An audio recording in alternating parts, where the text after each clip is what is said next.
Badan Cyber Sandi Negara atau BSSN mencatat ada 137 domain Indonesia yang disalahgunakan untuk penipuan belanja online di Jepang. Data itu berdasarkan deteksi Pusat Operasi Keamanan Cyber Nasional BSSN per November 2020. Menurut BSSN, saat domain-domain itu diretas oleh hacker, sang pemilik tak pernah menyadari ada serangan cyber. Hal ini karena peretas bukan mengganti halaman utama situs web, tetapi menambah halaman baru pada direktori domain situs yang dijadikannya sebagai halaman belanja online palsu. Ketika pengunjung tertarik dan mengunjungi halaman palsu berkedok domain Indonesia itu, pembayarannya tidak dilakukan di situs web tersebut, melainkan dialihkan ke situs web lain buatan peretas yang merupakan halaman phishing. Pusat Operasi Keamanan Cyber Nasional BSSN masih terus menelusuri lebih lanjut terkait situs phishing buatan peretas itu. Meski begitu, BSSN mengakui terdapat kendala dalam penelusuran lantaran peretas bergonta-ganti halaman phishing. Pemirsa, 137 domain Indonesia disalahgunakan untuk penipuan belanja online di Jepang. Apa saja dampaknya dan bagaimana agar tidak tertipu konten fake online shopping? Kita akan membahasnya bersama dengan juru bicara Badan Siber dan Sandi Nasional atau maksud kami Sandi Negara atau BSSN, Anton Setiawan. Selamat siang, Pak Anton. Selamat siang, Mbak Patricia.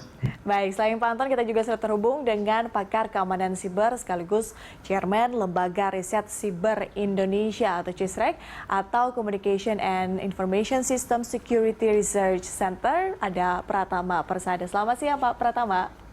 Selamat siang, Mbak Patricia. Selamat siang, Mas Anton. Oke, semoga sehat, dalam keadaan sehat Pak Anton dan juga Pak Pratama. Kita mulai dialog kita siang hari ini. Saya ke Pak Anton mungkin terlebih dahulu ya Pak ya. Kalau kita berbicara soal fenomena peretasan atau siber seperti itu ya di Indonesia. Sebetulnya kalau di paket pengantar tadi ada dikatakan bahwa 137 domain Indonesia disalahgunakan untuk penipuan belanja online di Jepang. Sebetulnya ini mungkin saya ingin tanyakan terlebih dahulu. Yang dimaksud penipuan belanja online di Jepang ini sebetulnya merek-merek apa saja sih Pak? Atau mungkin domain Indonesia yang seperti apa sih yang disalahgunakan? Ya, terima kasih Mbak Patricia. Sebelumnya saya turut prihatin kepada teman-teman yang terdampak banjir hari ini, seperti tadi berita 1 sampaikan. Baik, terkait dengan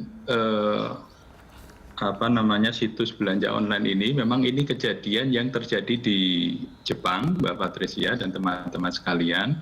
BSSN yang tergabung dalam ASEAN Japan CERT, tim yang merespon terhadap serangan cyber itu mendapatkan laporan dari teman-teman CERT di Jepang bahwa ada situs-situs di Indonesia yang digunakan oleh pelaku kejahatan untuk melakukan penipuan di sana. Barang-barangnya adalah barang-barang konsumtif, Mbak Patricia, yang ditawarkan barang-barang branded bermerek seperti tas, sepatu gitu ya, merek Louis Vuitton, Hermes, gitu, Calvin Klein, seperti hal-hal seperti itu.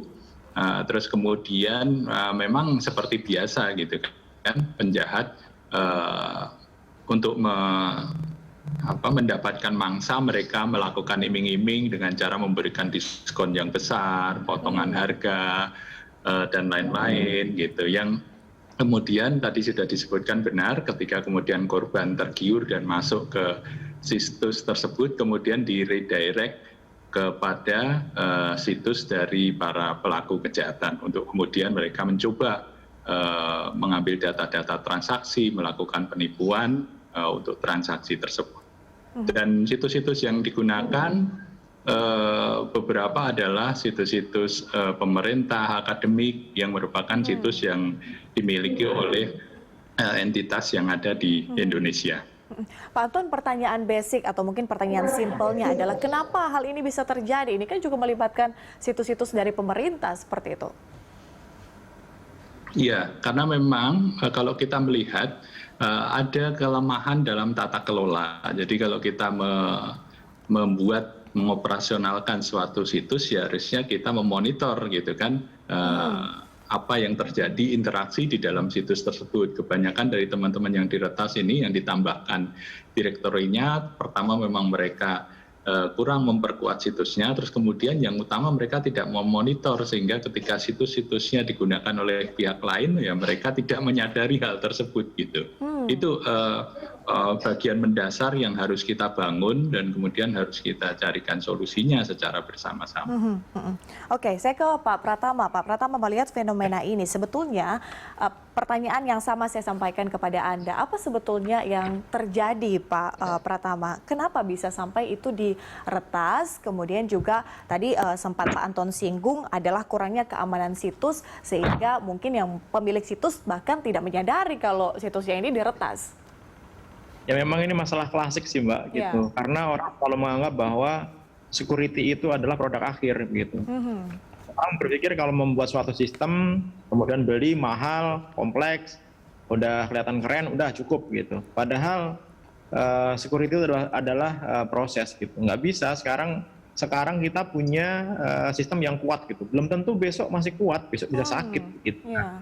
Kadang-kadang admin di Indonesia itu mereka terbiasa ketika tidak ada masalah di sistemnya, tampilannya webnya tidak ada yang rubah, kemudian sistemnya jalan dengan normal, dianggapnya itu nggak ada apa-apa begitu. Padahal kalau kita berbicara hackers yang profesional gitu, yang memang mereka niat benar untuk melakukan penyerangan dalam suatu sistem komputer, mereka akan berusaha masuk secara diam-diam, kemudian akan membuat backdoor untuk pintu masuk dan pintu keluarnya dia tanpa ketahuan. Kemudian di dalamnya dia bisa mencuri data, informasi, merubah, memodifikasi dan lain-lain begitu, sehingga ketika adminnya tidak aware begitu, dianggapnya bahwa tidak ada masalah gitu. Apalagi ketika admin itu malas untuk ngecek log itu adalah aktivitas yang ada di sistemnya mereka begitu ya. Sudah akhirnya banyak sistem-sistem yang terlihat aman ternyata nggak aman gitu. Nggak jauh-jauh lah, kemarin baru sehari 2 hari yang lalu ternyata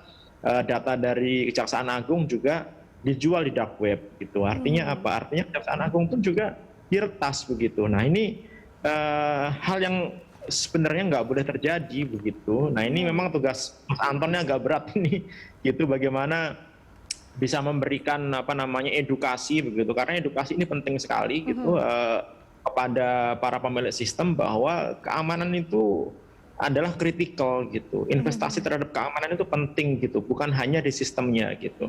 Di Indonesia kan sering kejadian seperti itu Mbak. Contohnya misalkan Tokopedia, Bukalapak, Bineka begitu.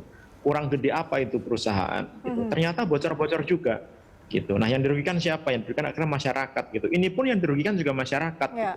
Kemarin Andi juga bilang bahwa ada beberapa domain ID yang digunakan para hackers ini gitu, orang yang tidak bertanggung jawab ini untuk melakukan penipuan begitu. Sedangkan domain ID itu kan tanggung jawabnya Pandi gitu. Pandi juga bingung juga gimana mereka mau memeriksanya gitu. Nah ini jadi masalah juga ketika domain itu juga bebas diperjualbelikan gitu. Kita sebenarnya bisa beli domain dengan identitas siapa saja gitu. Karena identitas yang diperlukan untuk membeli domain yang harus menggunakan identitas itu sekarang juga gampang didapatkan di internet. Nah, kompleks lah ini masalahnya ini, memang bikin pusing ini.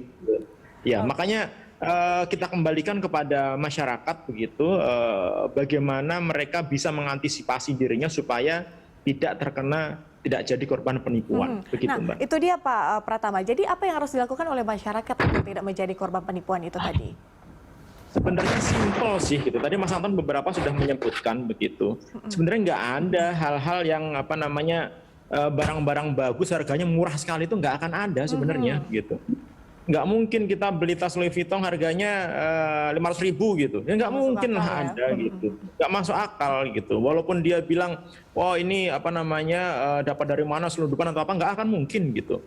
Nah ini yang kadang-kadang kita ini terlena begitu. Apalagi ketika melihat domain yang digunakan adalah domain yang kelihatan trusted gitu. Wah mereka akan berlomba-lomba untuk membeli itu gitu. Nah ini juga banyak digunakan oleh para pelaku kejahatan sekarang dengan meniru-niru nama domain besar gitu.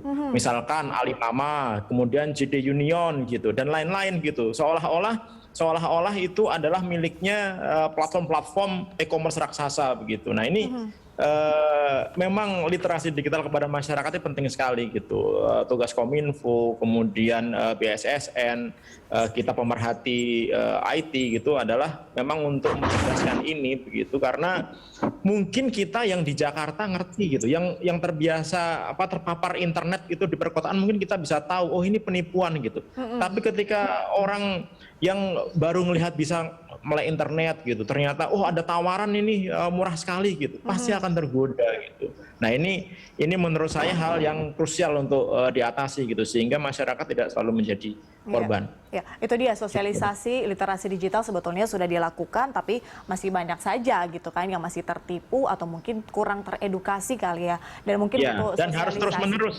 Betul. Oke, baik. Pak Anton dan juga Pak Pratama, kita akan lanjutkan di segmen berikutnya. Pemirsa tetaplah bersama kami segera kembali.